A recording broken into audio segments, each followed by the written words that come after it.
Well, one thing that we often see this time of year, I mean, it's August. We know it's not going to be raining anytime soon. One thing that we can see, and I think that we will see in the days ahead, is humidity coming up.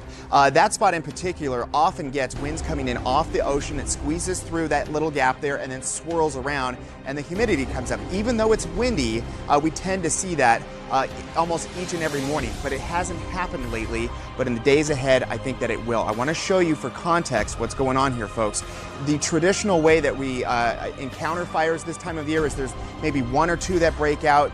All the resources go to those fires. They have a name. They have a whole camp that's set up to fight the fire. But this is what we're dealing with, folks. All those dots are active fires that broke out in the last couple of days due to lightning. So what do you respond to? How do you fight all these at once? And usually there's no access because they're out in the middle of nowhere.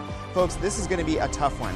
And then when you throw in the wind that we are going to see later on today, a lot of this coming in from the north to the south, that's the general direction many of these fires will be growing in the days ahead. So it's going to be hot today. It's going to be smoky with ash. Everyone's going to talk about the smoky skies and some ash in some locations, but I do see relief. Hour by hour, this is what it's looking like. We're waking up in the 70s and 80s. In many valley locations, there's not very much wind whatsoever.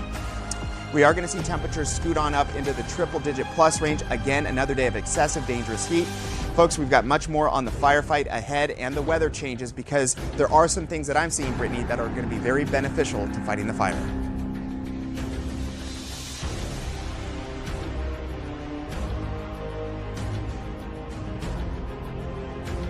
Yeah, I'm here at the South Yuba River State Park where the Jones Fire has been burning over the last 24 hours. At this time, we know that over 300 acres have been burned. I'm going to step out of the way real quick so you can take a look up there in the foothills. You'll see a lot of smoke that is still there. We also notice ambers that were flying through the air earlier this morning. Here's a look at what it looked like last night when the fire started getting off. Winds were blowing from the north and pushing the fire south, which was making it challenging for firefighters to get to the blaze. Also, there have been quite a few evacuations in the area. As a precaution, schools have been closed today in the area. This is the latest from the Commander Division Chief. We want to try to keep the fire over to the west of Highway 49, and then we want to keep it to the east of Jones Bar, the actual Jones Bar Road that comes down into the Yuba River.